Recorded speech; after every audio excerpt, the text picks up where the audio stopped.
Hey, I'm Rob Menzies and welcome back to my channel. Today we are here doing something a little exciting as we are now 12 months on from when I got my brand new BMW F900R, and what we're doing today is going out for a bit of a ride, and I'm going to have a bit of a chinwag to you, talking to you about my experience of having this bike for 12 months. So, as you will be seeing, we've now got a video clip which you will see that is that side for you. I think that's that side for you. Is basically looking at the motorbike on the road. Now you may notice the video is going rather quickly. You'll be happy to hear that this isn't the actual speed that I was riding. This is basically, I've speeded it up. So I'm not actually trying to see if I can ride the TT at ridiculous speeds on the road. These were done at sensible speeds, and I've just sped it up so that the video is a little bit more interesting for you guys to watch. So as most of you will know who follow this channel, I live in the UK. I'm in the southwest of England, down in Devon, and what you're going to see here is lots of riding from when I went out on what is the bike's birthday ride, and just really kind of went around and about and went for a bit of a ride. This is actually spread over a couple of days. This is actually two completely separate rides, so you'll notice as you watch the video we start off with a bit of a sunshiny day, which was actually the birthday day that the bike got a bit of a ride, and then what we also got as well as that was a little bit of a wet day where I went for a bit of a longer ride, went and enjoyed the ride basically, but we just went on a little bit further. So what you will see on this vid is I wanted to try and give you a bird's eye view. What I've done is grabbed hold of my GoPro. My GoPro's on the side of my helmet now. I've helmet mounted it. I decided I'd do it a little differently because it's a standard exhaust, and you do get a bit of wind noise with the helmet or the camera being on the side of the helmet. So rather than you guys listening to a load of wind noise without really much of an exhaust note, I thought let's get rid of that. We'll speed up the video and then I can have a bit of a chinwag to you. So as you can see when you're watching the vid, one of the things I wanted to talk to you about, not to say I'm a perfect rider by any means or any shadow of the imagination, but I'm also a great believer in trying to see if you can get right road positioning on a motorbike. For any of you that are perhaps starting to ride motorbikes that aren't used to being on the road on a bike, and perhaps you're used to being on the road in a car, you do generally tend to find that you're just in a lane. You don't really move around too much in a lane when you're driving a car. For those of you that are used to being on motorbikes, you obviously get to understand and realise the importance of moving around when you're actually riding within a given lane. So what I generally tend to do is move to particular sides of the lane that gives you then better visibility when you're coming up to corners, and tends to straight line a lot of the corners. I generally tend to find with my bike, my road bike has ended up getting some pretty big chicken strips actually on the tyres, because actually if you're riding with the right lines you can pretty much ride as quickly as you want to ride on the road without actually needing to crank the bike open, because you can just basically straight line a corner, you can get nice visibility, you make sure that you know what's in front of you before you ended up doing it, and then basically away you go. Now again, if you're watching the road now, you'll notice we've gone to that second day. So again, you can see it's a little bit wet. In this particular ride, I think I had it either in one of the lower modes, so I didn't have it in dynamic. I had the bike down into either normal mode, or I think some of it was actually in rain mode. Just again, because I wanted to try and make sure that all of the extras that we have on the bike, things like the traction control and ABS, knew that it was a bit of a wet day, so it could support me should I need it to, basically, which I'm generally happy to say. I don't think I've ever needed the bike to actually support me by using the electronic wizardry to make sure that the bike was stable. Generally, I'm a great believer in the fact that it's really important to actually have the bike stable when you're riding about, and that's really down to you as a rider. But I think it's great that you actually have these extras that are now there as part of an electronic package, with things like traction control and ABS and yaw and lean control and all of these wonderful things that are on the bikes, just to make sure that we keep the bike stable should we get ourselves into trouble one day. So hence the riding modes on the bike, which kind of leads me in very nicely to talk to you about the bike and what I've really found with it over the last 12 months. And I've got to say, this has been an absolutely amazing experience. This bike has been absolutely fantastic. Can't really fault it at all. I find that it's so easy to ride. For any of you that are out there that are riding sports bikes on the road, you're going to be knowing that really you cannot use the power of a sports bike on the road. You really can't. You basically, if you try and do it, you're just going to end up either in a hedge or you're going to end up in jail from the moment the cop finds you. So you know, moving to what is more a naked style bike, moving to something more upright such as this one, means that the riding experience is dramatically different. It's so easy to lever the bike around the corners. It's absolutely effortless. The thing that is absolutely amazing about this bike as well is really the electronics is the thing that absolutely stands out with this motorcycle.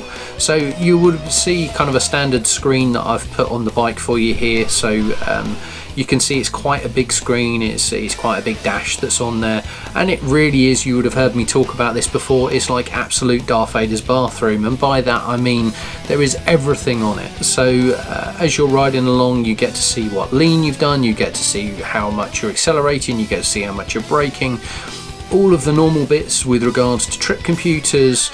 You can also link it in, there's a satellite navigation on it. So again, one of the things for 2022 is I'm bought myself a new crash helmet, and I'm going to be looking to link in so that we've actually got an intercom system, so I can link that to the bike. So again, I can get the satellite navigation commands coming through in my ears, as well as just being able to see it on screen. If you want to as well, you can also then link it with your phone so that you have media elements, and you can also dive in and answer things such as phone calls when you're riding, which for me is just light years away from where I started from a motorbike point of view. One of the things I was quite worried about with this bike was what it was going to be like real world when it came to suspension. So again, I'm used to track riding. I've had previous motorbikes that are sports bikes for the roads where I've always set up the suspension. I was a little bit worried really, is this going to work? The front forks on this bike, you can't adjust at all, but I've got to say, never been a problem. I've never had them once squirrel squirm or been an issue for the kind of riding that I'm doing on the road.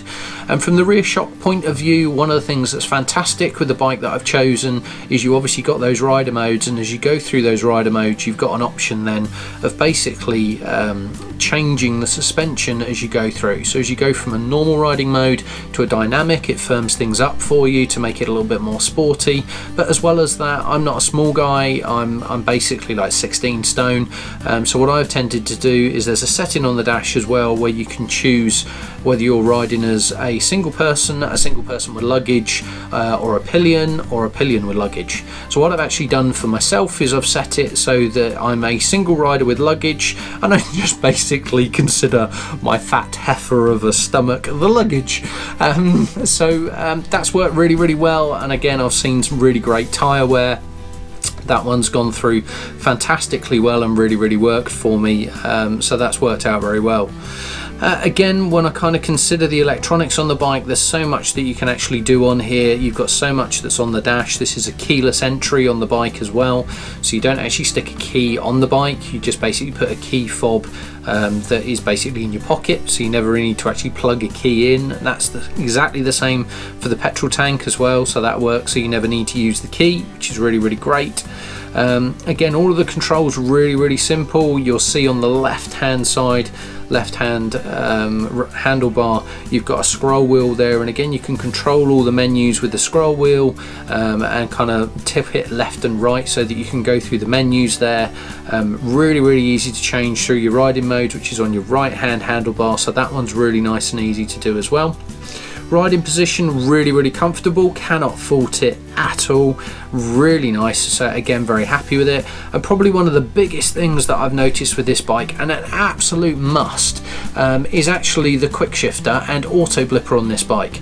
So what I would say is it's had a bit of negative press, I think, along the way, because it can feel not great at low speeds, and I would generally say if you're trying to use quick shifter and auto blipper when you're at low revs, low speed, quite frankly that's not really going to work for you. What I've generally tended to find is if I'm around town and I'm really doing some dawdly slow stuff, then yeah, okay, I'll probably use the clutch.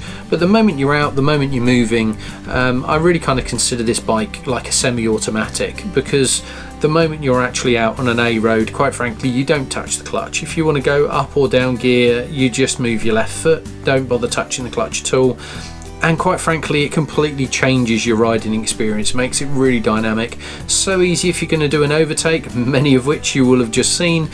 You can basically just drop it down a gear, open the throttle, and away you go, and you know that you haven't got to worry about anything. So again, that works really, really well. So one of the things I've found absolutely amazing with this motorbike is actually using the BMW Motorrad app. So I'm going to put a couple of screenshots up here so you can have a look at some of the things that you can actually see and the information that you get back on the app, but I'm going to quickly talk you through it.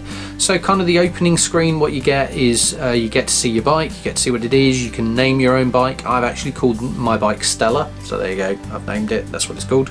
And then you can see several different things in here. So again, you can see what the mileage is, you can see what the trip is, you can see how long it is before you're going to your next service. If you're then again in from the main screen, you can set where you live and what the weather's going to be, so you can basically look at the weather within the app. It also records all of your rides, and you get to choose whether you would like it to record your speed or not, up to you.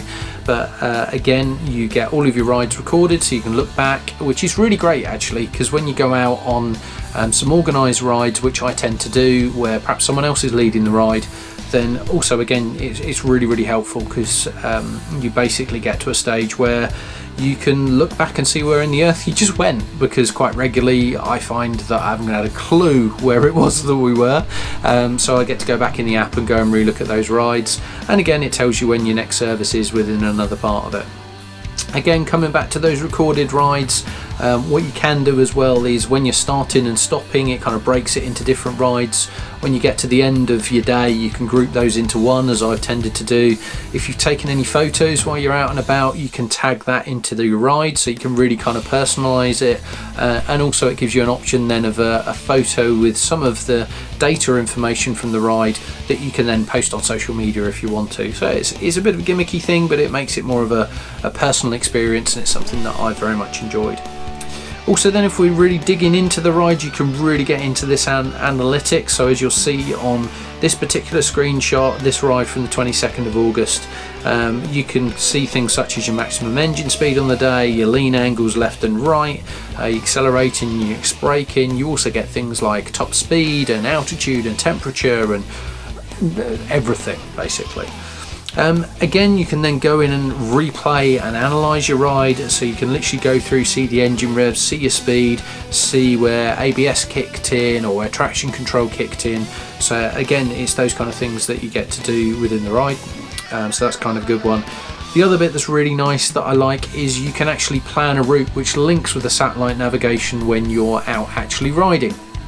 So again, if I want to plan a route in advance and I'm thinking about where I want to go and I'm not completely sure where I want to or how I'm going to get there or when the turn-offs are, I can actually go through and put markers so that I can make sure I can follow it on the dash as I'm actually riding it.